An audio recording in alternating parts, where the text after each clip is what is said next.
বজবজ শিয়ালদা শাখায় চলন্ত ট্রেন থেকে ঝাঁপ এক যুবকের। বজবজ শিয়ালদা শাখার নুঙ্গি প্ল্যাটফর্মের কাছে চলন্ত ট্রেন থেকে ঝাঁপ এক যুবকের রক্তাক্ত অবস্থায় পড়ে থাকতে দেখে স্থানীয়রা রেল পুলিশে খবর দেওয়া হলে ঘটনাস্থলে রেল পুলিশের আধিকারিকরা পৌঁছে তড়িঘড়ি রক্তাক্ত অবস্থায় আহত যুবককে উদ্ধার করে বজবজ ইএসআই হাসপাতালে পাঠায় চিকিৎসার জন্য।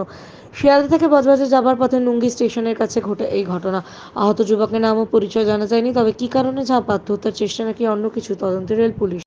মহাসারা থেকে Sheikh Monir report, RGM news. ঘটনা ওই ঘটনা ছেলেটা ট্রেনটা লাস্ট বগিতে ছিল, আর ওই লাস্ট বগিতে তাড়াতাড়ি করে নামতে গিয়ে মানে রানিং ট্রেনে ও নামতে গেছে, নামতে গিয়ে ওটা হয়েছে। আর ছেলেটার নাম পরিচয় কিছু জানা গেছে? না না, নামটা জানি। পুলিশ এসেছিল? আমি না, এখানে আসেনি, পুলিশ ওখানেই ছিল। আচ্ছা, ওকে কি হাসপাতালে পাঠানো হয়েছে? হাসপাতালে পাঠানো, হ্যাঁ, আরপি নিয়ে গেছে। আপনার নাম? আমার নাম কোহিনুর। কোহিনুর কি? নস্কর। ট্রেন থেকে ঝাম মেরে এই যে যুবক, ওকে চলন্ত ট্রেন থেকে কোন দিকে যাচ্ছিল ট্রেনটা? ট্রেনটা বজবজের দিকে যাচ্ছিল, প্ল্যাটফর্মে নেবে উল্টো দিকে নেবে।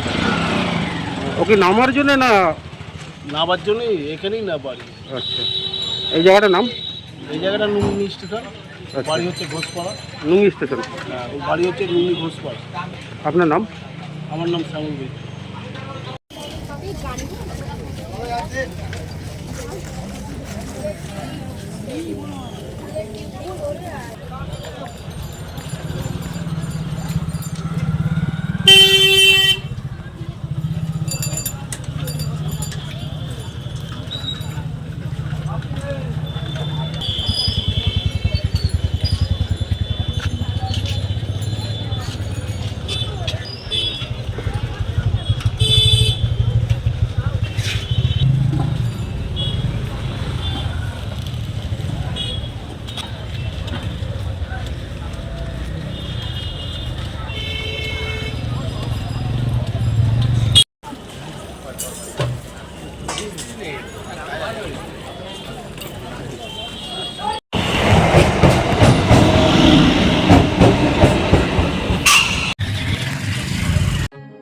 এখন আপনার বাড়ি, অফিস এবং দোকানকে সুরক্ষিত রাখুন টোটাল সিকিউরিটি সলিউশনের সাথে।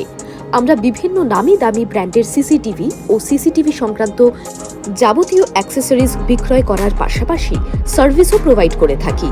টোটাল সিকিউরিটি সলিউশন একটি নির্ভরযোগ্য প্রতিষ্ঠান যা 24/7 সার্ভিস প্রোভাইড করে থাকে। তাছাড়া এই প্রতিষ্ঠান দীর্ঘদিন ধরে যত্ন সহকারে দোকান, বাড়ি, কারখানা, স্কুল, নার্সিংহোম, হোটেল, রেস্টুরেন্ট, শোরুমগুলিতে পরিষেবা দিয়ে চলেছে। আমাদের এখানে প্রশিক্ষণপ্রাপ্ত টেকনিশিয়ান দ্বারা কাজ করানো হয়। আমাদের ঠিকানা গার্ডেন রিচ, মেটিয়া ব্রুজ, কলকাতা 700024। বিশদে জানতে যোগাযোগ করুন 7003047447। লাইক, শেয়ার, ফলো করুন আমাদের ফেসবুক পেজ আরজিএম নিউজ ও ফলো করুন ইনস্টাগ্রাম, ফলো করুন আমাদের আরজিএম নিউজ। সঙ্গে থাকতে দেখতে থাকুন আরজিএম নিউজ, আপনার এলাকার খবর সবার আগে।